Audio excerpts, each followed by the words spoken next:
Prenons à nouveau le livre de la Genèse, chapitre 22, verset 15. En attendant, pendant quelques moments, pour commencer la réunion. Genèse 22, verset 15. Et l'ange de l'Éternel cria des cieux à Abraham la seconde fois et dit, « J'ai juré par moi-même, dit l'Éternel, parce que tu as fait cette chose-là, et que tu n'as pas refusé ton fils, ton unique. Certainement je te bénirai, et je multiplierai abondamment ta semence, comme les étoiles des cieux, et comme le sable qui est sur le bord de la mer. Et ta semence possédera les ports de ses ennemis. Et toutes les nations de la terre seront bénies en ta semence, parce que tu as obéi à ma voix. » Quelle promesse! À cause de l'obéissance. L'obéissance est ce que Dieu veut. Il a été dit une fois, l'obéissance vaut mieux que le sacrifice. Obéir au Seigneur est meilleur que n'importe quel sacrifice que vous pourriez faire. Car nous trouvons devant un texte glorieux ce soir, le patriarche Abraham, qui fut appelé le père de la foi, parce que Dieu lui avait fait la promesse, à lui ainsi qu'à sa semence, d'hériter la terre. Et c'est à travers Abraham que, étant mort en Christ, nous sommes devenus la semence d'Abraham, et nous sommes héritiers avec lui selon la promesse. Maintenant, Abraham était juste un homme ordinaire. Il n'était rien de spécial. Dieu ne l'a pas appelé avant qu'il fût âgé de 75 ans, selon ce que nous savons. Sa femme, qui était sa demi-sœur, était âgée de 65 ans à ce moment-là. Ils avaient probablement vécu ensemble depuis qu'ils étaient très jeunes. Et elle était stérile, elle n'avait pas d'enfant. Dieu l'a appelée à une séparation complète, à se séparer du reste du monde, et de tout son peuple, et de toute sa parenté. C'était là une chose spéciale qu'il devait faire. Et lorsque Dieu attend que vous fassiez quelque chose de spécial, il exige une séparation complète de tout doute. Vous devez arriver à une obéissance totale pour obéir à ce qu'il a dit. Dieu l'exige. Vous ne pouvez pas le faire autrement. Et il établit toujours un exemple. Et c'était son exemple d'une complète séparation de toute sa famille, de toute sa parenté, et ainsi de suite, pour marcher une vie séparée pour Dieu. Les années ont passé, rien n'est arrivé. Mais Abraham continue à tenir bon. Il n'était pas découragé. Il n'a jamais chancelé quant aux promesses de Dieu par incrédulité, mais il était fort donnant gloire à Dieu. Année après année, au fil du temps, nul doute que beaucoup de critiques sont venus vers lui. Abraham, père des nations, combien d'enfants as-tu maintenant? Ça ne faisait pas vaciller, aucun enfant. Et Sarah avait passé l'âge de porter des enfants. C'était bien au-delà de la ménopause. Pourtant, Abraham croyait encore que Dieu était toujours le même. Il avait fait les préparatifs pour le bébé parce qu'il savait. Il était pleinement persuadé que Dieu ne pouvait pas faire une promesse qu'il ne puisse être assez grand pour tenir. Sa semence devrait penser la même chose. Peu importe combien cela peut sembler irréel, combien cela peut sembler peu naturel à la pensée naturelle. Cependant, Dieu ne peut pas faire de promesse s'il n'est pas assez grand pour en prendre soin. Nous croyons la même chose aujourd'hui. Chaque véritable semence d'Abraham croit la même chose. Qu'importe les circonstances, la connaissance que nous avons accumulée, les nombreuses choses qui sont arrivées, peu importe que cela semble naturel à notre pensée naturelle, ou plutôt une folie à notre pensée naturelle, ça ne fait aucune différence. Si Dieu l'a dit, c'est ainsi. Les semences d'Abraham sont établies sur le « Ainsi dit le Seigneur ». Ça règle la question. Nous trouvons que 25 ans plus tard, il n'avait toujours pas d'enfant. Dieu était encore fidèle pour tenir sa promesse envers Abraham, car Abraham croyait Dieu. Le petit garçon entra en scène, le petit Isaac. Alors, après que le petit Isaac soit entré en scène, nous trouvons que Dieu donna à Abraham un double test. Il dit, cet enfant, après qu'Abraham eut à peu près 115 ans ou 120, Dieu lui dit, je veux que tu prennes ton fils unique, que tu l'amènes sur la montagne que je te montrerai, et que là, sur cette montagne, tu l'offres en sacrifice. En d'autres mots, détruire toute évidence d'accomplissement de la promesse. C'était enlever toutes les choses naturelles. Et Abraham dit, je l'ai reçu comme quelqu'un venant des morts. Et je suis pleinement persuadé qu'il est capable de le ressusciter des morts. Maintenant, ce sont ici les gens de la semence d'Abraham, parce qu'il nous a ressuscités des morts. Nous étions morts dans le péché et les transgressions. Et celui qui était capable de changer mon esprit, de changer mes pensées, de changer ma nature, de me changer complètement, peut agir selon son plaisir. Tout ce qu'il dit, je crois que c'est la vérité. Et chaque semence d'Abraham croit la même chose. Abraham n'a pas été désobéissant à Dieu en prenant ce petit enfant. Et ce matin-là, il dit au serviteur, attendez ici avec les mules, le fils et moi irons quelque part pour adorer. Et lui et moi, nous reviendrons. Oh, comment va-t-il faire alors qu'il va au sommet de la montagne pour prendre la vie de son propre fils? Toutefois, il dit, l'enfant, le garçon et moi, nous reviendrons. Il savait que quelque chose devait se passer. Il ne savait simplement pas comment Dieu allait le faire. C'était pas son problème. Il savait que Dieu l'avait promis. C'est tout ce qui nous importe de savoir. Dieu l'a promis. Comment cela va-t-il se passer? Je ne peux pas vous le dire. Mais c'est ainsi. Il enverra Jésus-Christ la seconde fois. Il viendra sous une forme physique. Il réclamera les siens. Il y aura un règne d'un millier d'années, un règne de millénium sur cette terre, avec lui, avec les rachetés. C'est ce qu'il a promis. Et nous attendons cette heure qui approche.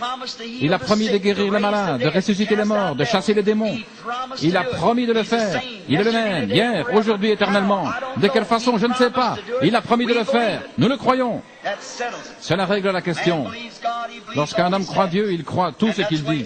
Et c'est ainsi, de cette manière qu'Abraham croyait Dieu. Maintenant, il lui était demandé de détruire toute preuve montrant que Dieu prendrait soin de sa promesse. Mais il était persuadé que Dieu pouvait le faire. Maintenant, il ne lui a pas seulement donné cette glorieuse promesse, il a aussi donné à sa semence. Et parce qu'Abraham était fidèle et qu'il gardait la parole que Dieu lui avait promise, et qu'il savait que Dieu pouvait ressusciter des enfants, des morts cet enfant, il n'a pas épargné son propre enfant. Et bien entendu, c'était un type de Dieu donnant son Fils, comme il a porté le bois en haut de la colline et ainsi de suite. Christ a porté son propre bois du sacrifice sur la colline où il devait être crucifié. Nous réalisons qu'en faisant ceci, cela a vraiment plu à Dieu de voir qu'Abraham l'aimait plus que toute chose sur la terre, même son propre fils. Il l'aimait par-dessus tout ce que pouvait dire ou faire n'importe qui. Il aimait encore assez Dieu pour croire sa parole. Toutes les semences d'Abraham croient Dieu comme cela. Il croit Dieu. Et nous savons que cela a tellement plu à Dieu. C'est ce qu'il a dit. Ta semence possédera les portes de son ennemi. Ta semence possédera les portes de son ennemi. Rappelez-vous, c'est ainsi dit le Seigneur. La semence d'Abraham croit cela. Si vous êtes une authentique semence d'Abraham, la foi qu'Abraham avait en Dieu est en vous. Et vous croyez ce que Dieu a dit. Dieu tient sa promesse. Il a dit maintenant, rappelez-vous, il a fait cette promesse à Abraham seulement après qu'il lui ait donné un test. Les semences d'Abraham doivent premièrement être testées pour voir s'il croit réellement la parole. Rappelez-vous que la seule manière dont il pouvait garder la promesse de Dieu, c'était qu'il croyait la promesse de Dieu. Et il a été testé pour savoir s'il la croyait ou non. Nous sommes amenés à ce test. La semence d'Abraham aujourd'hui est amenée à ce test. Allons-nous prendre la parole de Dieu ou allons-nous prendre ce que l'homme dit à ce propos? Allons-nous prendre ce qu'une organisation a tourné en credo et accepter cela ou allons-nous prendre ce que Dieu dit? Si la parole de Dieu est véritable, nous croyons la parole de Dieu. Peu importe ce que dit quiconque, que toute parole d'homme soit un mensonge et la parole de Dieu la vérité. La véritable semence d'Abraham. Mais avant que vous puissiez devenir cette véritable semence, vous devez traverser le test comme Abraham l'a fait lui-même. Il a promis non seulement à Abraham, mais aussi à sa semence qu'elle posséderait les portes de l'ennemi. Oh là là, pensez-y simplement. Le patriarche était pleinement persuadé dans son test que la promesse de la parole de Dieu était véritable. Peu importe les circonstances, il croyait encore que la parole était véritable. Abraham, ce glorieux patriarche, n'a jamais vacillé dans la foi lorsqu'il fut amené au temps du test. Il croyait que Dieu était capable de le ressusciter des morts. Il le croyait parce que Dieu avait fait la promesse. Et lorsque Dieu a fait la promesse qu'il serait le Père des nations, il croyait que c'était ainsi. Il ne savait pas comment cela se ferait. Lorsque l'enfant est venu, après avoir eu confiance pendant 25 ans et qu'il lui fut demandé de détruire l'enfant, il croyait toujours que la promesse de Dieu était véritable. Et il a donné son fils. Pour sa semence, c'est la même chose. La promesse de Dieu est le sceau pour ceux qui sont la semence d'Abraham. La promesse est un sceau, un signe, témoin. Et lorsque nous croyons chaque parole promise, alors le sceau nous est donné pour confirmer la promesse. Voyez, si nous sommes la semence d'Abraham, nous passons le test pour voir si nous allons ou non croire la Bible. La Bible est la parole de Dieu parce qu'elle est Dieu. Et si après avoir passé le test de croire, certains disent, les jours des miracles sont passés, si vous acceptez cela, c'est contraire à la parole. Si vous dites, aujourd'hui vous ne recevez plus le Saint-Esprit, une telle chose n'existe pas, c'est seulement les 12 apôtres qui l'ont reçu. La parole dit, Pierre l'a prêché le jour de la Pentecôte, il a dit, repentez-vous, et que chacun d'entre vous soit baptisé au nom de Jésus-Christ, en rémission des péchés, et vous recevrez le don du Saint-Esprit, car à vous est la promesse, et à vos enfants, et à tous ceux qui sont loin, autant que le Seigneur notre Dieu en appellera. C'est exactement ce que ça veut dire. C'est cela. Maintenant, si vous êtes prêts à passer le test à l'acide de Dieu, et à suivre cette prescription, je vous le dis, vous verrez que Dieu tient sa parole. Si vous la croyez, c'est vrai. Mais vous devez passer par cela, parce que c'est le sceau. Quand vous pouvez le recevoir, alors vous recevrez la promesse. Parce que c'est la prescription de Dieu, la manière dont nous devrions le faire. Et c'est ainsi que nous devons le suivre, juste ce qu'il a dit. Maintenant, ce n'est pas seulement à quelques-uns, mais à quiconque, à tous ceux qui croient, à tous ceux qui se repentent, à quiconque croit. C'est à toutes les générations, à tous les peuples, à quiconque veut croire. Et la foi en la parole de Dieu vous apporte cette promesse. Alors et alors seulement, vous pouvez avoir la puissance pour posséder le sceau de la promesse. Et la promesse que nous recevons, le sceau, c'est le baptême du Saint-Esprit. C'est vrai, car c'est Dieu sous la forme d'esprit. Sa parole étant en vous, alors il entre. Si vous recevez la parole en vous, le Saint-Esprit est la seule chose qui puisse la faire vivre. Et alors, vous avez la promesse de posséder les portes de chaque ennemi qui essaye de vous attaquer. Dieu l'a promis. Et c'est ainsi. Maintenant, rappelez-vous, vous ne pouvez le faire qu'après et seulement après avoir été testé par la parole. Abraham a été testé par la parole. Est-ce que tu croiras, Abraham, que tu auras un fils? Oui. Le fils est venu. Maintenant, détruis-le. Est-ce que tu crois toujours, Abraham? Oui, car tu es capable de le ressusciter des morts. Et après cela, il a dit, maintenant, ta semence possédera les portes de ses ennemis. Amen. Après que le test soit venu. Examinons quelques-unes des semences d'Abraham dans la semence naturelle, parce qu'aujourd'hui nous sommes la semence spirituelle. Trouvons parmi les semences naturelles quelques-unes d'entre elles qui ont cru à la complète promesse de Dieu et qui n'ont jamais questionné. Et je dis à propos, pourquoi une fille chrétienne veut-elle montrer ce qu'il y a sous sa jupe? Cela, je ne comprends pas. Vous êtes nés de nouveau de Dieu et vous avez la beauté du Saint-Esprit pour montrer ce que vous êtes. Vous avez la vertu que n'ont pas ces jupes à scandale. C'est vrai. Une véritable femme de Dieu qui se tient vertueusement. On peut se moquer d'elle et l'appeler vieux jeu, mais elle a quelque chose que les autres ne peuvent pas toucher, qu'elles ont perdu et qu'elles ne peuvent plus avoir. C'est vrai, vous avez la vertu. C'est ce que Dieu cherche, c'est la vertu. Voyez. Mais en premier lieu, si vous avez une question dans votre esprit, ne le faites pas du tout. Ne venez pas dans la ligne de prière s'il y a une question dans votre esprit. Ne venez que si vous croyez absolument, emphaticement, que vous allez être guéri sans l'ombre d'un doute. Vous quitterez cette plateforme en bonne santé. Lorsqu'il n'y a aucune question dans votre esprit, pas du tout. Vous devez croire, pas faire semblant, mais croire véritablement. Et la semence d'Abraham le croit, parce que la parole le dit. Et c'est la raison pour laquelle nous le croyons, pas parce que quelqu'un a critiqué, ni parce que quelqu'un d'autre l'a dit, parce que Dieu l'a dit. Cela en fait la vérité. Lorsque Dieu le dit, cela règle toutes les questions. Il est le dernier mot. C'est l'absolu. Lorsque Dieu dit quelque chose, cela règle la question. Il n'y a rien qui ne puisse parler contre elle. Que toute parole d'homme soit mensonge et que la mienne soit la vérité. Maintenant, nous allons examiner quelques-unes de ces semences. Réfléchissons. Nous pensons aux enfants hébreux. En pensant à eux, à ces enfants hébreux, après avoir été testés par rapport à l'adoration de l'image. Maintenant, vous vous rappelez que le roi avait dit, quiconque ne s'agenouillera pas devant cette image sera jeté dans la fournaise ardente. Maintenant, ces enfants croyaient que la parole de Dieu avait raison, qu'ils ne devaient pas adorer aucune sorte d'image. Mais lorsque le moment fut venu de montrer leur couleur, ils furent testés pour voir s'ils le feraient. Alors que le reste des enfants là-bas reçut le test et alla pour adorer, suivant exactement ce que le roi avait dit. Ils ont suivi l'idée populaire du jour qu'ils devaient le faire. Et lorsqu'ils furent testés pour voir s'ils allaient adorer ou non les images et enfreindre la parole de Dieu, ils sont restés fidèles à la parole. Peu importe les circonstances, ils sont restés fidèles à la parole. Et lorsqu'ils les ont jetés dans la fournaise ardente, la promesse de Dieu s'est accomplie. Ils ont possédé la porte de leur ennemi. Il y avait là un quatrième homme qui se tenait avec eux, avec une clé qui a déverrouillé la chaleur du feu et qui n'a rien pu faire d'autre que les libérer. Lorsqu'une femme ou un homme est prêt à supporter le test acide, vous voyez, ils devaient aller dans le feu. Lorsqu'ils y sont allés, lorsqu'ils étaient dans le feu, la seule chose que ce test du feu a pu faire, c'était de délier les liens de leurs mains.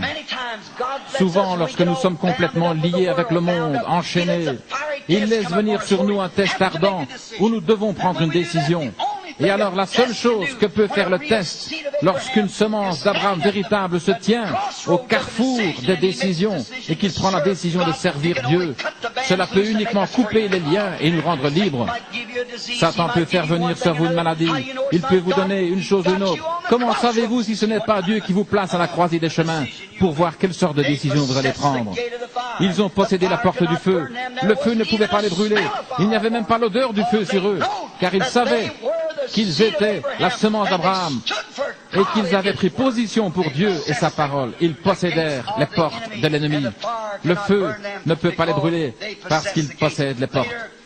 Plus tard, il y eut un homme, un prophète là-bas du nom de Daniel. Il a eu le test. Servirait-il ou non à un seul véritable Dieu?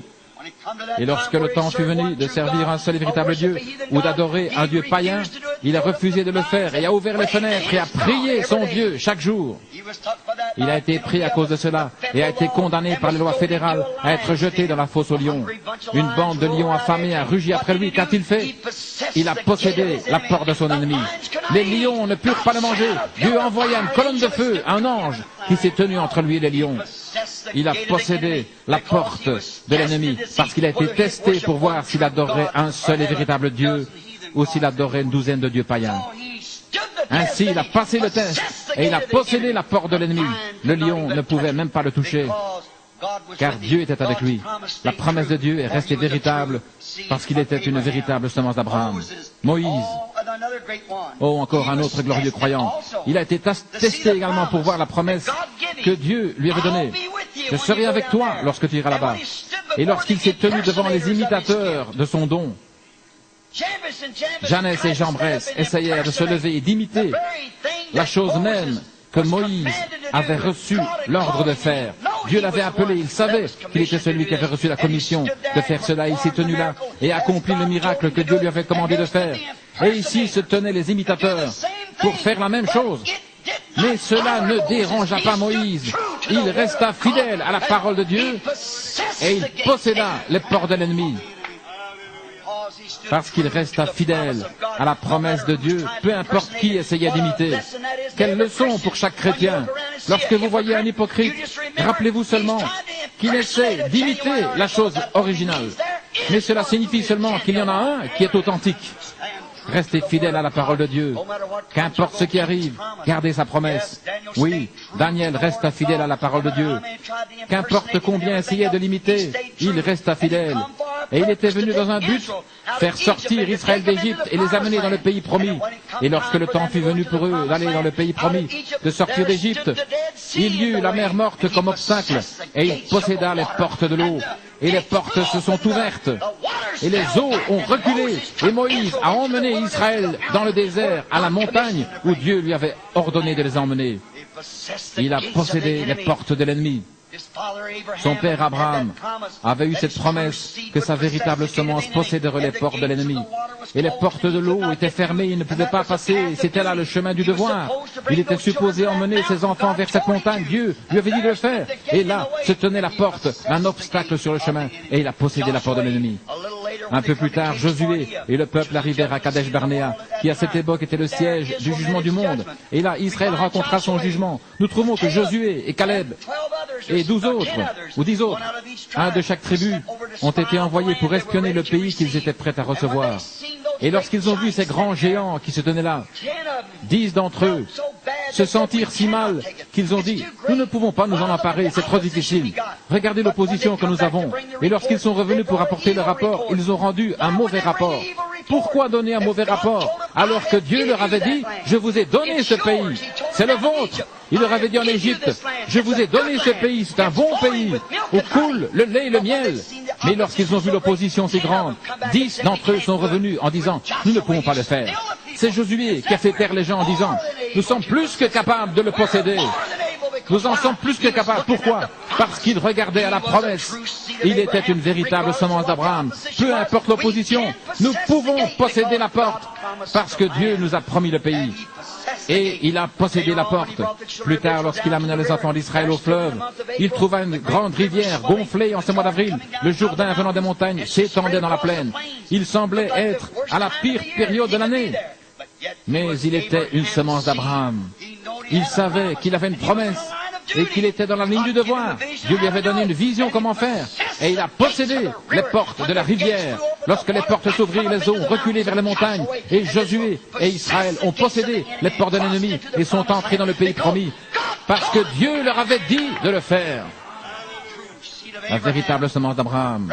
Frères et sœurs, lorsqu'il arriva là-bas, Jéricho était entouré d'une muraille assez haute pour y faire circuler 3 chars côte à côte. Comment faire? Ces Israélites avec des épées, des bâtons, des pierres. Comment entrer? Mais il était la semence d'Abraham. Dieu lui avait donné une vision, disant, sonnez de la trompette. C'est ça. Maintenant, poussez des cris, marchez vers la muraille. Les portes vont tomber devant vous. Amen. Il était une semence royale d'Abraham. Il était un véritable croyant de Dieu. Les portes tomberont devant vous. Poussez simplement un cri et sonnez de la trompette. C'est tout ce que vous avez à faire. Et que s'est-il passé? Les portes sont tombées et Josué a pris la ville. Un peu plus tard, nous découvrons que l'ennemi était en déroute et comme il voulait se rassembler, il a arrêté le soleil dans sa course. Comme j'en parlais l'autre matin sur le thème du paradoxe, il a arrêté le soleil jusqu'à ce qu'il possède les portes de son ennemi. Amen. Il savait que si l'ennemi parvenait à se rassembler, ils étaient dispersés et le soleil était en train de baisser. Les Amoréens, les Amalécites et ainsi de suite étaient dispersés. Si jamais ils parvenaient à se rassembler, ils auraient eu beaucoup de difficultés à les mettre en déroute de nouveau. Il n'y avait qu'une chose à faire, c'était retenir le temps. Et il a arrêté le temps. Amen. Amen. Il y avait une chose qui l'empêchait de s'emparer de la promesse. C'était le soleil, la nature elle-même qui se mettait en travers et il a stoppé la nature. Pourquoi? Il était une semence d'Abraham. Il croyait la promesse de Dieu. Il l'a stoppé et a possédé les portes. Oui, monsieur. Ces hommes remarquables. Chacun d'entre eux était remarquable. Mais vous savez que chacun d'entre eux, lorsqu'ils sont arrivés à la porte de la mort, ils sont tous morts. Chacun devait mourir parce qu'ils étaient de grands hommes. Ils ont fermé la bouche des lions, échappé au feu et au fil de l'épée, etc. Comme il nous est dit dans Hébreux 11, ils possédèrent les portes de l'ennemi, tous, sauf un ennemi. Et c'était la mort. La mort les a tous engloutis. Alors un jour, la semence royale d'Abraham est venue. Jésus-Christ, le Fils de Dieu. La semence d'Abraham par la foi, pas par Isaac, la semence naturelle. Ils ont fait leur part. Mais ici en vient un qui n'est pas né de naissance naturelle. Ici vient quelqu'un qui n'est pas né du désir sexuel. Il est venu par une naissance virginale, le Fils de Dieu, la semence d'Abraham. Quel homme glorieux ce fut. Les autres semences sont nées de naissance naturelle. Cet homme est né d'une vierge. Qu'a-t-il fait lorsqu'il est venu sur la terre? Il a conquis chaque ennemi que Satan utilisait. Il a conquis toutes choses. Qu'a-t-il fait? Il s'est levé et a conquis la maladie. Il ne pouvait pas y avoir de maladie autour de lui. Quelle que soit la maladie, il l'a conquise. Qu'a-t-il fait? Après l'avoir conquise, il nous a donné les clés. Amen. Disons, ce que vous lirez sur la terre, je le lirai dans le ciel. Oh, amen. C'est cela, la semence royale d'Abraham, sa promesse. Le Saint-Esprit en nous maintenant, avec les clés pour se défendre de la maladie. Il a conquis la maladie. La maladie ne peut pas se tenir en sa présence. Et il a dit qu'il nous a donné les clés pour faire la même chose. Conquérir la maladie. Tout ce que vous lirez sur la terre, je le lirai dans le ciel. La tentation aussi. Il a été tenté de toutes les manières possibles, comme nous le sommes. Et qu'a-t-il fait? Il l'a conquise. Que nous a-t-il dit? Résistez au diable et il fuira loin de vous. Il a conquis la maladie pour nous. Il a conquis la tentation pour nous. Il a brisé les portes. Il a pris la clé du tentateur et il la tend aux croyants de la semence d'Abraham et il lui dit, s'il vous tente, résistez-lui et il fuira loin de vous. Oh mes amis, résistez-lui. Il a conquis à la fois la mort et l'enfer.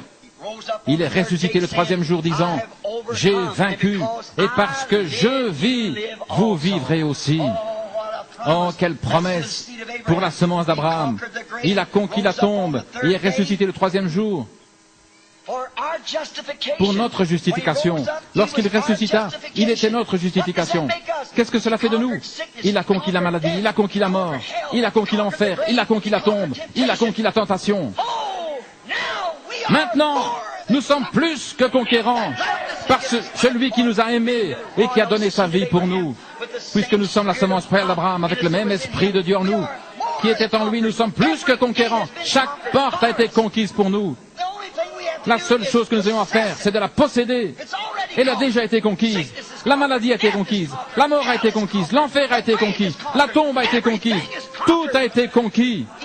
Et nous tenons les clés par sa grâce. Avez-vous peur de la mettre dans la serrure et de dire, je viens dans le nom de Jésus-Christ. Demandez au Père ce que vous voulez en mon nom. J'aime cela. 2000 ans ont passé. 2000 ans. Et il est toujours là, au milieu de nous. Au milieu de nous, le puissant conquérant, lui qui a déchiré le voile en deux, qui a pris chaque maladie, toute chose sur lui, qui a porté nos infirmités et nos maladies à la croix. Il a triomphé d'elle. Il est ressuscité pour notre justification et se tient vivant après 2000 ans pour se manifester en tant que Jésus-Christ vivant parmi la semence royale d'Abraham qui sont héritiers de toutes choses. Oh là là, ceux qui, après avoir traversé le test promis par la parole, si vous pouvez croire la parole, alors vous êtes aussi la semence d'Abraham. C'est ainsi que vous y venez. Si vous ne pouvez pas passer ce test de la parole, alors si vous en doutez, si vous êtes un peu suspicieux, si vous pouvez à peine le croire, s'il y a quelque chose que vous ne pouvez pas croire, alors ne venez pas dans la ligne de prière. Je n'oserais même pas m'approcher de l'autel, à moins que j'ai assez de grâce pour savoir que la parole de Dieu est vraie. Et quand vous traversez ce voile d'incrédulité, alors vous avez les clés dans vos mains de la mort, de l'enfer et de la tombe. Parce que vous avez un conquérant qui a conquis pour vous. Alors vous avez Hébreux 13:8 qui nous dit, Jésus-Christ est le même, hier, aujourd'hui, éternellement. Comment pouvons-nous le faire?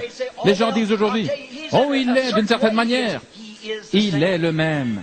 La Bible le dit, oh, il n'agit pas aujourd'hui comme il le faisait autrefois. Nous voyons ici, lorsque nous voyons sa parole confirmée, que fait-elle? Elle ramène directement la chose entre leurs mains. Amen. La véritable semence d'Abraham croit en elle. Ils la connaissent. Et ce soir, il est elle qu'il a rencontré Abraham là-haut au jour de Lot. Et lorsqu'il a accompli ce miracle comme il l'a fait en disant à Sarah ce qu'elle avait dit derrière lui, Jésus a promis à la semence royale d'Abraham que l'Église verrait la même chose juste avant sa venue. Qu'en est-il? Cela doit arriver. Dieu l'a promis. Jésus-Christ l'a confirmé et a dit qu'il en serait ainsi. Et nous y voilà aujourd'hui, 2000 ans plus tard, le voyant au milieu de nous. Toujours le même puissant conquérant. Il a vaincu la mort, l'enfer, la tombe, toutes les superstitions. Il a pris la parole. Il a dit, si vous demeurez en moi et que mes paroles demeurent en vous, demandez ce que vous voulez et cela vous sera accordé. Qu'était-ce? La parole, Christ, qui est dans votre cœur. Si vous demeurez en moi et que mes paroles demeurent en vous, alors vous avez conquis toutes choses parce que je les ai conquises pour vous. Si vous demeurez en moi, si vous pouvez me comprendre, si vous pouvez demeurer en moi, celui qui me croit, qui me reçoit, non pas qui fait semblant de croire, mais peut me recevoir, celui qui entend mes paroles, comprend mes paroles, et croit à celui qui m'a envoyé, à la vie éternelle, et ne viendra pas en tentation, ou en condamnation, mais est passé de la mort à la vie. Le voilà, le puissant conquérant. Le voici le même, hier, aujourd'hui, éternellement. Le voici devant la semence d'Abraham, qui a été appelé hors de Babylone, de Sodome, du monde, et séparé, démontrant toujours exactement sa promesse. Après 2000 ans, il se tient ici au milieu de nous ce soir, ce puissant conquérant, la parole de Dieu, qui peut discerner les pensées du cœur et ses intentions. Qu'est-ce? Ta semence possédera la porte de ses ennemis. Qu'est-ce que c'est? C'est la semence d'Abraham, la semence royale, croyant la parole est Dieu. Maintenant, lorsque nous voyons ceci, nous pouvons nous écrier avec eux, comme le poète autrefois, « Vivant, il m'a aimé, mourant, il m'a sauvé. Enseveli, il a emporté au loin mes péchés. Ressuscité, il m'a justifié gratuitement pour toujours. Un jour, il viendra, au jour glorieux. Quelqu'un a dit, tu deviens vieux, mon gars. Je n'y peux rien. Le seul but que j'ai jamais eu, c'est de voir la venue de Jésus-Christ. J'ai donné ma vie pour ce but.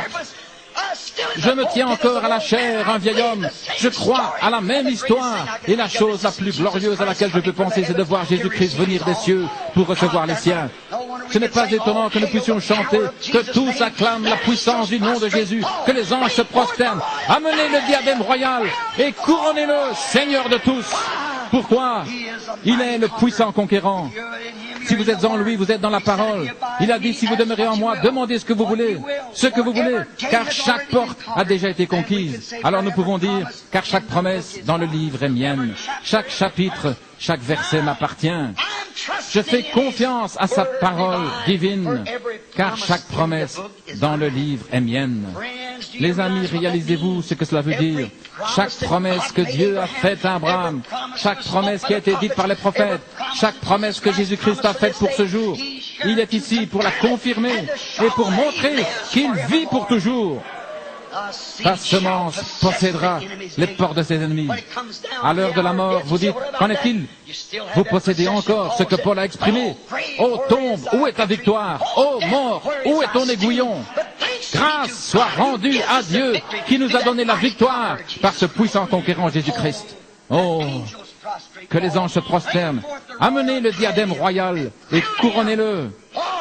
Seigneur de tous, ce soir, après 2000 ans, nous sommes debout pour le voir, le puissant conquérant, qui a déchiré le voile, qui nous séparait des promesses de Dieu, et nous sommes plus que conquérants en lui. Prions. Père Céleste, nous le tenons ici ce soir dans la présence du Saint-Esprit, cette glorieuse personne de Jésus-Christ sous forme d'esprit qui était promis sur la semence d'Abraham, la semence royale. Nous prions, oh Dieu, s'il y a un homme ou une femme, un garçon ou une fille ici qui ne te connaît pas, qui a des doutes, des frustrations dans son esprit au sujet de la parole de Dieu, savoir s'il a la vérité ou non. Ô grand Dieu qui a fait la promesse, viens ce soir. Il y a une glorieuse promesse que tu as faite, Seigneur. Tu peux tenir cette promesse. Tu as dit, celui qui croit en moi fera aussi les œuvres que je fais. Et il en fera de plus grandes parce que je vais au Père. Père Dieu, nous prions que tu confirmes ta parole. Il y a beaucoup d'enfants d'Abraham malades ici ce soir. Oh, le diable les a enfermés. Il les a mis à l'intérieur. Et il a tourné les clés. Et maintenant il dit, vous devez mourir. Vous avez des problèmes cardiaques, ceci, cela, autre chose. Et vous devez mourir. Oh Dieu, que la trompette du jubilé sonne ce soir, celle de l'évangile, afin que chaque esclave s'en aille libre. Jésus-Christ a conquis ses portes. Nous tenons les clés dans nos mains. En mon nom, ils chasseront les démons. Si vous demandez au Père quoi que ce soit en mon nom, je le ferai. Celui qui croit en moi fera les mêmes œuvres que moi également. La parole de Dieu est plus aiguisée et plus puissante qu'une épée à double tranchant, séparant les jointures et les moelles, discernant même les pensées du cœur. Et comme il en était au jour de Noé, ainsi en sera-t-il lors de la venue du Fils de l'homme. Il mangeait, buvait, se mariait, donnait en mariage, de grands programmes de construction, et nous regardons le monde. Il y aura des signes effrayants dans les cieux, des soucoupes volantes, des tremblements de terre en divers endroits, la mer démontée, les raz-de-marée, les cœurs des hommes défaillants de peur, de la détresse parmi les nations, des temps de perpétuité. Et comme il en était au jour de Lot, de même en sera-t-il lors de la venue du Fils de l'homme. Ô Dieu, viens ce soir et accomplis ta parole. Viens ce soir et honore la foi des enfants d'Abraham. Nous te le demandons par le nom de Jésus-Christ. Amen. Que le Seigneur vous bénisse richement. Je ne vais pas faire d'appel à l'autel juste maintenant. Je vais le laisser entre vos mains. Je crois dans les appels à l'autel, mais tous ceux qui l'ont reçu furent baptisés. C'est cela, tous ceux qui l'ont reçu. Nous allons prier pour les malades. Je pourrais parler ici toute la nuit, vous êtes un merveilleux auditoire. Ce que je dis, c'est juste en tant qu'homme, mais c'est lorsque je prononce ces paroles, ce ne sont pas mes paroles, ce sont les siennes. Si je dis quelque chose et que Dieu ne le confirme pas, alors c'était ma parole. Si je prononce sa parole et qu'il la confirme, quel est l'homme pécheur ou la femme ou le garçon ou la fille qui s'en ira en disant que ce n'est pas ainsi? Jésus a dit, quand il faisait ces choses, il disait, cet homme est un diseur de bonne aventure, c'est un démon, un diseur de bonne aventure. aventure. Tout le monde sait que dire la bonne aventure vient du diable. Il disait, c'est un diseur de bonne aventure. Mais avez-vous déjà vu un diseur de bonne aventure prêcher l'évangile? Avez-vous déjà vu un diseur de bonne aventure chasser les démons? Non, vraiment. Il a dit, le Fils de l'homme vous pardonne ceci, mais lorsque le Saint-Esprit sera venu, parler contre lui ne sera jamais pardonné, ni dans ce monde, ni dans le monde à venir, parce que c'est appelé l'œuvre de Dieu, un esprit impur. Que Dieu soit miséricordieux envers nous ce soir. Et je prie que Dieu descende et confirme cette parole devant vous. Frères, sœurs, c'est mon âme. Je dois rencontrer Dieu. Je suis responsable de ce que je vous dis. Dieu me tiendra responsable de cela. C'est vrai. Quel bien cela me ferait-il de me tenir ici et de vous dire ces choses si je savais que je condamnais mon âme à l'enfer? Il y a un chemin qui semble droit à l'homme, mais la fin de celui-ci, c'est le chemin de la mort. Dieu n'a pas besoin d'interprète. Comme je l'ai dit, il interprète sa propre parole. La semence d'Abraham possédera les portes de l'ennemi. Le croyez-vous? Si je pouvais vous guérir, je le ferais. Christ vous a déjà guéri. La seule chose que vous avez, c'est la clé dans votre main, et cette clé, c'est votre foi pour la saisir. Tournez-la ce soir, voulez-vous, lorsqu'il viendra parmi nous, ce puissant conquérant qui a conquis toute la maladie. Il vous montrera qu'il l'a fait, car il est la parole. Et la parole discerne les pensées qui sont dans le cœur. Quelle carte de prière nous avons commencé l'autre soir? Commençons depuis 50. Qui a la carte B50? Levez la main. Nous avons commencé à 1 l'autre soir. Nous commençons par 50.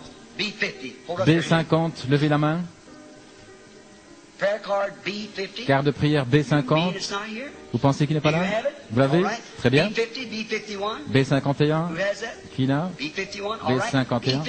B52. Qui a B52? Bien, vous l'avez? B53. 54. Venez ici. 54, 55. Mon garçon est venu avant que je n'arrive et a mélangé les cartes. Vous voyez? Une ici, une là, ils ne savent pas où elles se trouvent. Vous pouvez venir dans cette rangée, ici en avoir une, aller dans l'autre, 10, 25, nous ne savons pas où elles sont. Mais où qu'elles soient, maintenant.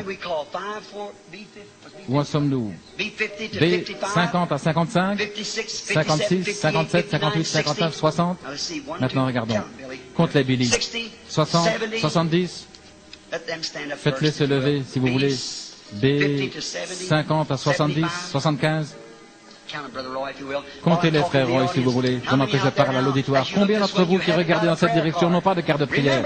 Rappelez-vous, Jésus a dit, les œuvres que je fais, vous les ferez aussi. Est-ce vrai? C'est vrai. Le croyez-vous? La semence d'Abraham l'a dit. La Bible dit qu'il est le souverain sacrificateur. Hébreux chapitre 4. Il est le grand prêtre qui peut être touché par le sentiment de nos infirmités. Le croyez-vous? S'il est le même hier, aujourd'hui, éternellement, comment va-t-il le faire? Il y avait une petite femme dans la Bible. Vous comprenez ce que je dis? Une petite femme dans la Bible. Peut-être qu'elle n'avait pas de carte de prière. Mais elle a dit dans son cœur, si je peux toucher cet homme, je crois en lui. Elle avait dépensé tout ce qu'elle avait chez les médecins. Ils ne pouvaient pas l'aider. Son cas était trop grave. Ils ne pouvaient pas l'aider. Mais elle croyait que Dieu l'aiderait. Et elle a touché le bord de son vêtement. Et il a dit, je sens qu'une vertu est sortie de moi. Est-ce vrai? Croyez-vous qu'il est le même ce soir? Croyez-vous qu'il est ici? Combien croient qu'il est ressuscité des morts? Maintenant, comment pouvez-vous prouver qu'il est ressuscité des morts? Il n'y a pas longtemps, un baptiste de renom est venu vers moi et il a dit, Frère Branham, j'ai été mis en difficulté un jour par un musulman qui m'avait dit, s'il est ressuscité et qu'il a promis de faire la même chose, laissez-moi le voir faire. Vous voyez, il ne croit pas qu'il est ressuscité, mais nous le croyons. Nous croyons qu'il est ressuscité des morts. Il n'y a aucune religion dans le monde qui peut prouver que leur fondateur est vivant, si ce n'est la chrétienté. Et le seul moyen que Dieu a pour le confirmer, c'est par ceux qui croient. C'est la seule manière par laquelle Dieu accomplit sa parole, par ceux qui la croient. Maintenant, pendant qu'ils s'alignent dans la ligne de prière, je ne sais pas combien nous aurons, mais je veux que chacun d'entre vous tienne sa position et reste à sa place, sans se déplacer. Regardez dans cette direction et priez. Dites, Seigneur Jésus, je crois. Souvenez-vous, il m'a dit, si tu peux faire que les gens te croient et être sincère lorsque tu pries. Ce fut ainsi dans cette nation pendant 15 ans. Cela n'a jamais failli une seule fois. Ça ne peut pas faillir. Il y a une chose que Dieu ne peut pas faire, c'est faillir. Il doit garder sa parole. Je crois cela. Je crois cela plus que je ne crois être ici. Plus que je ne crois être dans ce bâtiment. Cela pourrait être un mirage. Ça pourrait être un songe. Dans mon âme, je sais que Jésus-Christ, le Fils de Dieu, vit. Et vous, étant une semence d'Abraham, étant mort en Christ, vous êtes une semence d'Abraham. Maintenant, il y a quelques mouchoirs ici. De grands résultats sont obtenus par ces gens qui croient. Maintenant, inclinons la tête pendant qu'il se prépare et prions. Père Céleste, il nous est enseigné dans la Bible, et il y a des gens qui croient que chaque parole que tu as dite est la vérité. Seigneur, parfois ils chancellent et visent le trou de la serrure avec la clé, et ils le manquent, ils l'égratignent, mais ils croient que c'est là. Qu'ils essayent encore, ils le trouveront, car il est là. Et cette clé est la bonne clé. Si vous pouvez croire, tout est possible. Tout comme le chant qui est chanté ou joué maintenant. Il est dit dans la Bible, Paul a envoyé aux malades et aux affligés des linges et des mouchoirs qui avaient touché son corps, et les esprits impurs quittaient les gens et ils étaient guéris. Maintenant, Seigneur, nous savons que Saint Paul est avec toi. Mais ce n'était pas lui. C'était toi, Seigneur. Christ en lui. Ce n'est pas moi qui vis, mais Christ qui vit en moi, a-t-il dit. Et maintenant, pour cette génération, tu es le même Christ aujourd'hui comme tu l'étais hier. Et comme je prie sur ces mouchoirs, touche-les. Je te prie de défaire chaque ennemi. Donne-leur la foi pour qu'ils sachent que l'ennemi est vaincu. Un jour, comme nous l'avons dit, la mer Rouge avait séparé Israël des promesses, alors qu'ils étaient sur la voie du devoir. Et un écrivain a dit que Dieu a regardé avec des yeux en colère au travers de cette colonne de feu, et la mer a été effrayée. Elle a ouvert ses portes, et ils ont traversé. Regarde ce soir au travers du sang de Jésus-Christ. Et lorsque ces mouchoirs seront posés sur les malades, que l'ennemi voit notre foi ce soir, alors que nous prions cette prière de la foi pour eux, et que chacun soit délivré dans le nom de Jésus-Christ. Amen.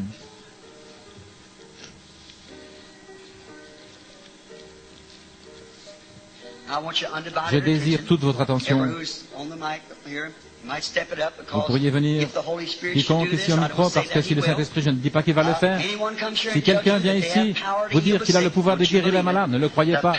La puissance est entièrement en Christ. Il est le conquérant. Ni vous ni moi, nous acceptons seulement ce qu'il a fait. Aucun homme n'a le pouvoir de sauver ou de guérir. Pour tout homme dans le monde, le prix a déjà été payé.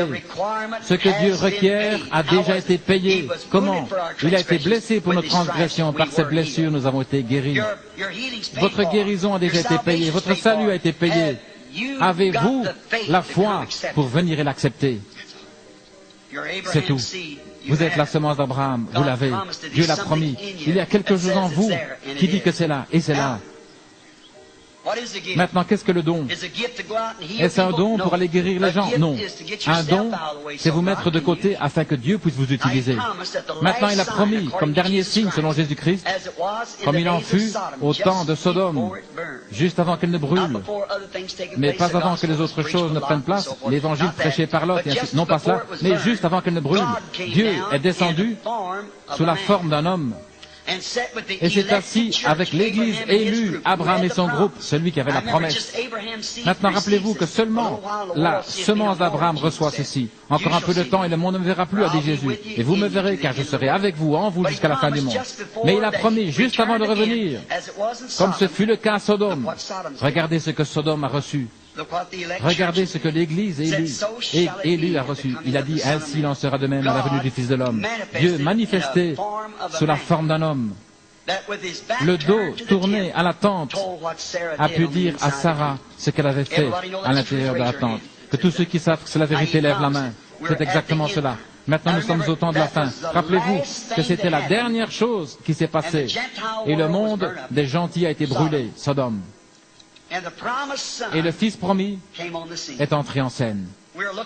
Nous nous attendons au Fils promis, le Fils de Dieu. Nous y sommes.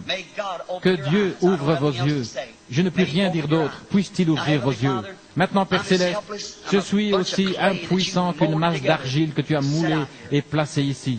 Oh Dieu, Puis-je ce soir avoir ta grâce et ta présence?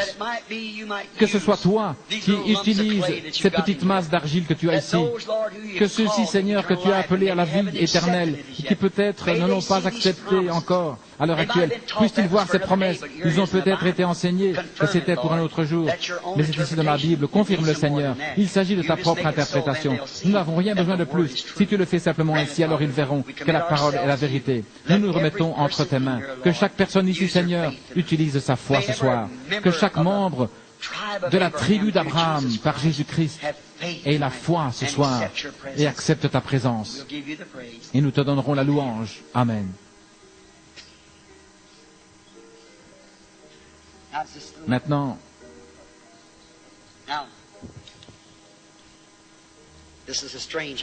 ceci est étrange. Je veux que vous m'aidiez. Priez pour moi. Restez bien tranquille. Ne bougez pas. Soyez assis tranquille et priez.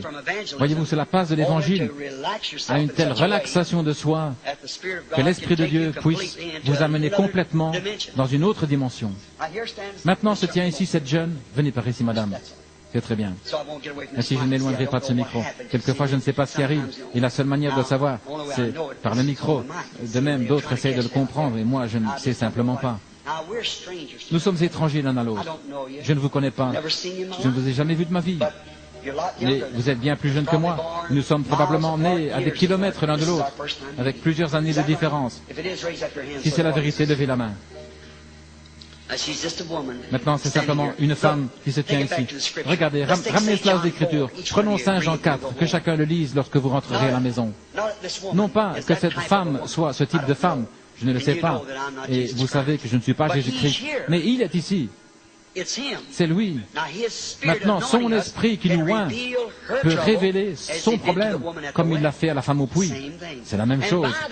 À cette occasion, les prêtres et les chefs de ce jour ont dit « Cet homme est un diseur de bonne aventure, un démon, Belzébul. » Cette femme a dit « Je perçois que tu es un prophète. Nous savons que le Messie doit venir et que cela sera son signe. » Maintenant, combien savent que c'est vrai? Eh bien, s'il est le même hier, aujourd'hui, éternellement, ne serait-ce pas son signe ce soir? A-t-il promis de le faire avant la fin des temps? Maintenant, voyez, il tient sa promesse envers la semence d'Abraham. Maintenant, si quelqu'un ici pense que c'est faux, qu'il vienne ici faire la même chose. Si ce n'est pas le cas, alors ne dites rien. Vous avez le privilège. Maintenant, dans le nom de Christ, je prends chaque esprit sous mon contrôle pour la gloire et l'honneur de Dieu. Je dois vous parler un moment, jeune dame. Vous savez, notre Seigneur a parlé à cette femme au puits. Et il a dit, donne-moi à boire. Que faisait-il? Maintenant, regardez. Il a dit dans Saint Jean 5, en vérité, je vous le dis, le Fils, c'était lui, le corps. Je ne peux rien faire de moi-même. Seulement ce qu'il a vu faire au Père. Ce que le Père fait, il le montre au Fils. Voyez? Je ne peux rien faire de moi-même, mais je fais ce que je vois faire au Père. Alors Jésus n'a jamais accompli un seul miracle avant que, premièrement, Dieu ne le lui montre dans une vision. Non pas dit à l'oreille, mais qu'il lui a montré ce que je vois, pas entends, mais ce que j'ai vu faire au Père. C'est ce qui faisait de lui un prophète, comme Moïse l'avait dit. Maintenant, il connaissait le Père. Il allait à Jéricho, mais il devait passer par la Samarie. Il est venu dans la cité de Sichar. Et vous voyez, les Samaritains attendaient la venue d'un Messie. Les Juifs l'attendaient aussi, et leur a montré son signe. Philippe, Nathanaël, Pierre, aussitôt qu'ils virent le signe, ils ont dit, tu es le Fils de Dieu. Les rabbins disaient, cet homme est Belzébul. Mais maintenant, rappelez-vous, nous, les gentils, nous étions les anglo-saxons. Nous n'attendions pas le Messie. Nous étions des païens, des romains, etc. Nous n'attendions pas le Messie. Il vient seulement à ceux qui le cherchent. Mais les Samaritains l'attendaient. Ainsi, il devait aller vers eux, à Samarie. Il s'est assis au puits. Une jeune femme, probablement votre âge, est sortie. C'était une femme de mauvaise réputation. Vous connaissez l'histoire. Il a dit, femme, donne-moi à boire. Elle a dit, ce n'est pas la coutume pour vous, les Juifs, de demander une telle chose à un Samaritain. Il a dit, mais si tu savais à qui tu parles, c'est toi qui me demanderais à boire. La conversation continuait. Finalement, il a découvert où était son problème. Vous vous rappelez ce que c'était? Elle avait trop de maris. Il a dit, va chercher ton mari. Elle a dit, je n'en ai pas. Il a dit, tu dis vrai, parce que tu en as eu 5, et celui avec lequel tu vis n'est pas le tien. Elle a répondu, monsieur, je perçois que tu es un prophète. Nous savons que le Messie doit venir, il nous dira ces choses. Et il a dit, je le suis. Elle laissa sa cruche d'eau et courut dans la cité en disant, venez voir un homme qui m'a dit ce que j'ai fait. Ne serait-il pas le Messie? Il n'avait pas eu de prophète pendant des centaines d'années. Et là se tenait un homme qui déclarait être le Messie et qui avait prouvé être un prophète et avait montré le signe du Messie. Croiriez-vous de la même façon s'il agissait de la même manière que les Écritures ont promis et s'il est le même hier, aujourd'hui, éternellement? Est-ce que cela ferait croire l'auditoire? Vous souffrez d'un problème au rein. Si c'est vrai, levez la main. Pourquoi cela me saute-t-il toujours au visage? Quelqu'un qui dit, il a deviné cela. Je n'ai jamais deviné cela. C'est une gentille dame. Me croyez-vous? Vous savez que je ne l'ai jamais deviné. Laissez-moi dire quelque chose d'autre. Votre mari est avec vous. Il est aussi souffrant, n'est-ce pas? Un problème de la colonne. C'est vrai, n'est-ce pas? Et vous avez un petit garçon avec vous. Il souffre aussi, vous voulez compris pour lui, il a quelque chose qui ne va pas avec ses yeux. C'est vrai. Vous avez une petite fille avec vous, elle a un problème, des reins, comme vous, n'est-ce pas vrai? Vous pouvez tous être en bonne santé, si vous le croyez. Le croyez-vous? Que Dieu vous bénisse. Allez votre chemin. Croyez-vous? Il est le même hier, aujourd'hui et éternellement. Qu'est-ce que c'est? Qu'essaie-t-il de faire? À vous, semence d'Abraham. Il vous montre qu'il n'est pas mort. Je ne peux pas faire ces choses. Il n'est pas mort, mais il est vivant, vous montrant que vous avez le droit de posséder les portes de votre ennemi. Cela devrait régler la question. Madame, venez dans cette direction, juste un moment. Nous avons à peu près le même âge, je suppose. Mais nous sommes étrangers l'un à l'autre, autant que je sache. Je ne vous connais pas. Et nous sommes des étrangers, je ne sais rien de vous. Si c'est juste, levez la main.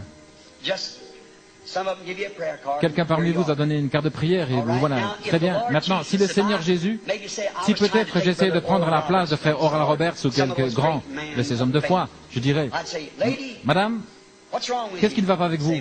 Vous diriez, eh bien, j'ai ceci ou cela. Et maintenant, il se pourrait qu'il ne soit pas d'accord, mais vous pourriez lui dire qu'il ne va pas. Il vous imposerait les mains en disant, Dieu m'a envoyé pour prier pour les malades. Croyez-vous cela? Oui. Gloire à Dieu. Allez, croyez-le. C'est bien, c'est bien. Dieu a promis cela. Mais vous voyez, nous vivons un peu plus en avant que cela, au jour que Jésus a promis, comme il en était au jour de Sodome. Les œuvres que je fais, vous les ferez aussi.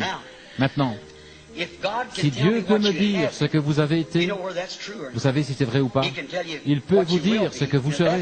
Et si c'est vrai, ceci le sera aussi. S'il dit quelque chose à votre sujet, je ne sais pas, mais s'il me dit, quel est votre problème?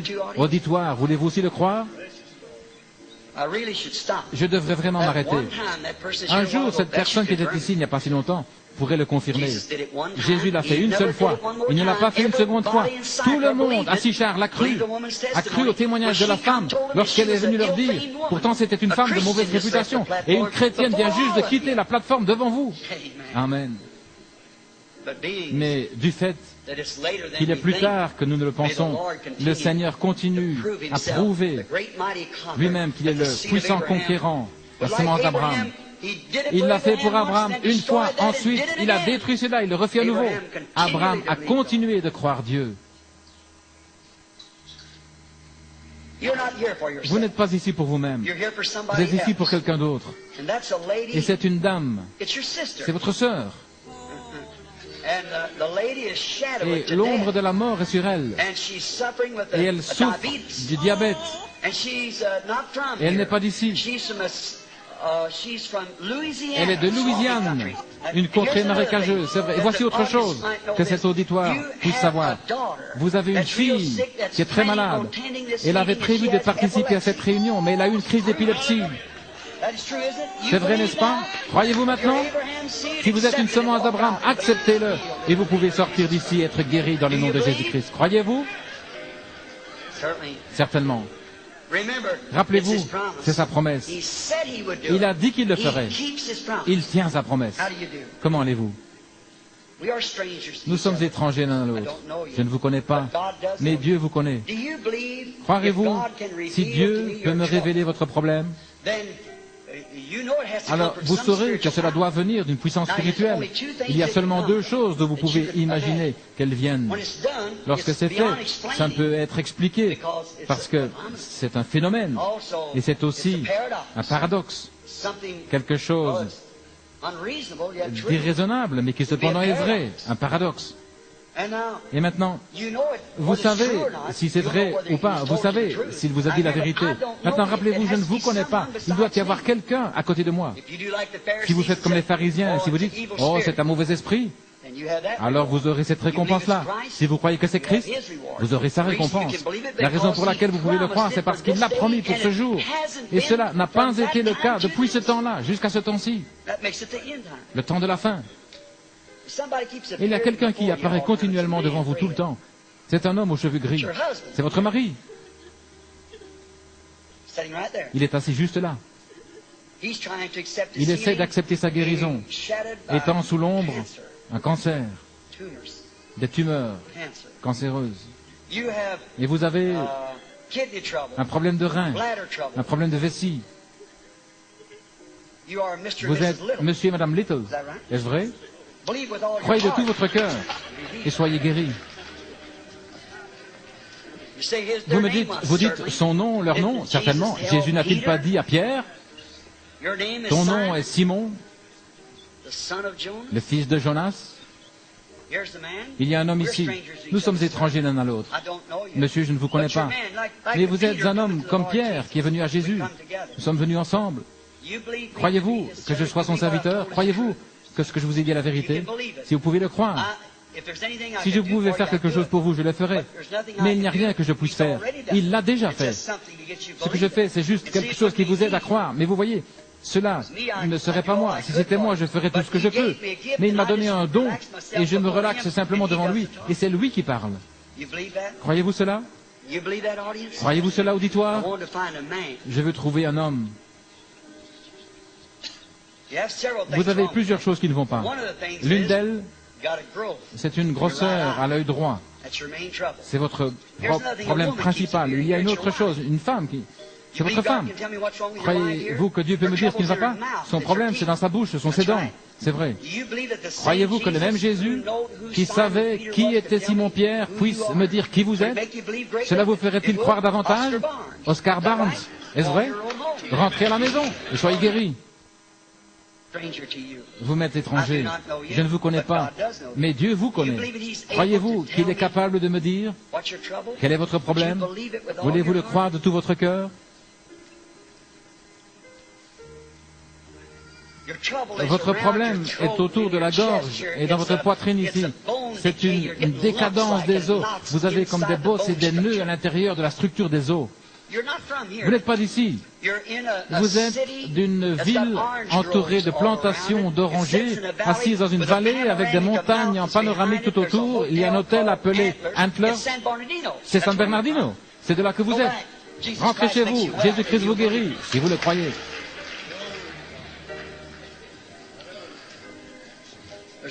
Il y a une seule chose qui puisse guérir le cancer. C'est Dieu. Croyez-vous qu'il va vous guérir? Croyez-le. Allez votre chemin et que le Seigneur vous guérisse complètement. La raison pour laquelle vous avez été excessivement nerveuse, vraiment troublée, à cause de cette nervosité, votre estomac est dans un tel état que vous ne pouvez pas digérer votre nourriture et qu'elle remonte dans votre bouche. Tout est acide dans votre bouche. À la fin de l'après-midi, vous vous sentez fatigué. Vous avez un ulcère peptique à l'estomac. Croyez-vous que c'est Jésus-Christ qui peut vous dire cela? Allez manger votre souper. Croyez de tout votre cœur que Jésus-Christ vous donne la santé. Comment allez-vous? Il y a bien des choses qui ne vont pas, mais une chose qui vous fait peur, c'est d'être paralysé à cause de l'arthrite. Croyez-vous que Dieu peut vous guérir et vous donner une bonne santé? Jésus, je te prie de l'accorder à ma sœur. Donne-lui sa vue. Ôte le problème féminin et guéris l'arthrite. Dans le nom de Jésus. Amen. Vous pouvez partir maintenant en croyant qu'il va le faire. Tout ira bien. Ne doutez pas. Continuez simplement à croire de tout votre cœur. Les problèmes cardiaques sont des choses terribles, mais Dieu guérit le cœur. Croyez-vous cela? Allez en le croyant et tout ira bien.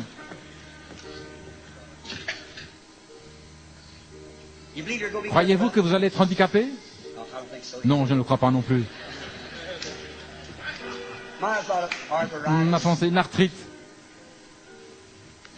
Cette ombre-là, oh, c'est un cancer. Croyez-vous qu'il va le guérir? Allez, croyez-le. Il vous guérira. Cela vous gêne depuis un bon moment, cette obstruction dans votre cœur. Croyez-vous que ça va être terminé ce soir? Allez, croyez-le. Jésus-Christ vous guérit. Un petit problème, un problème féminin depuis longtemps. Et ensuite, vous avez eu de la peine à vous lever le matin. Vous êtes raide, les membres raides, vous avez de la peine à marcher jusque tard dans la journée. C'est l'arthrite. Ne doutez pas, allez, et vous ne l'aurez plus. Croyez-le simplement de tout votre cœur. Vous avez plusieurs choses, des complications. Il y a une chose qui vous donne beaucoup de soucis. Vous pensez aussi que c'est l'arthrite, et c'est le cas qui vous paralyse. Croyez-vous qu'il va vous faire marcher et vous donner la santé? Allez, croyez de tout votre cœur. Jésus-Christ vous donne la santé. Un cœur nerveux et de l'arthrite. Mais croyez-vous que Dieu va vous guérir? Vous le croyez? Allez, et que le Seigneur Jésus vous guérisse. Cet estomac vous a certainement donné bien des problèmes ces dernières années. Il ne le fera plus. Allez, croyez-le. Que Dieu vous bénisse. Vous aussi, vous le pouvez. Votre estomac est guéri. Allez, croyez-le de tout votre cœur. Ne doutez pas. Vous avez vraiment la difficulté à respirer. Cet asthme vous cause bien des problèmes. Croyez-vous que ça va être terminé maintenant? C'est bien. Allez, croyez. Alléluia. Croyez-vous de tout votre cœur? Juste un moment.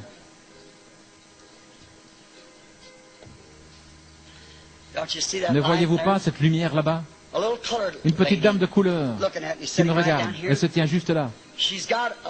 Elle a une grosseur dans le côté gauche. Elle a des problèmes de reins, des complications. Si vous aviez plus de foi, vous n'avez pas besoin de venir ici. C'est terminé. Croyez-le simplement. Amen. Ayez foi en Dieu. Croyez-vous cela?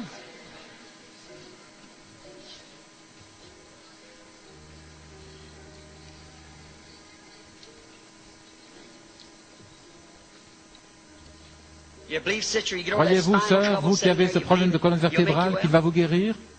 Ok. Ne doutez simplement pas. Vous pourrez l'avoir si vous le croyez simplement. L'homme assis ici qui me regarde souffre d'un trouble de la prostate. Il doit se lever la nuit et ces choses. Croyez-vous, monsieur? Ce sera terminé alors, si vous croyez. Un homme de couleur est assis ici, il me regarde, il souffre d'épilepsie. Il cherche aussi le baptême du Saint-Esprit. Tenez-vous debout, monsieur, acceptez votre guérison. Que Dieu vous donne le baptême du Saint-Esprit. Assis de l'autre côté là-bas, il y a un enfant qui souffre aussi d'épilepsie, une sorte de crise, d'évanouissement. Là, de l'autre côté. Croyez-vous que Dieu va guérir cet enfant? Le croyez-vous de tout votre cœur? Alors Dieu guérira l'enfant. Croyez-vous, chacun d'entre vous? N'est-il pas véritablement la semence royale d'Abraham? N'est-il pas le puissant conquérant? A-t-il promis que vous puissiez posséder les portes de l'ennemi? Combien d'entre vous sont liés? Combien sentent la pression de l'ennemi? Levez les mains.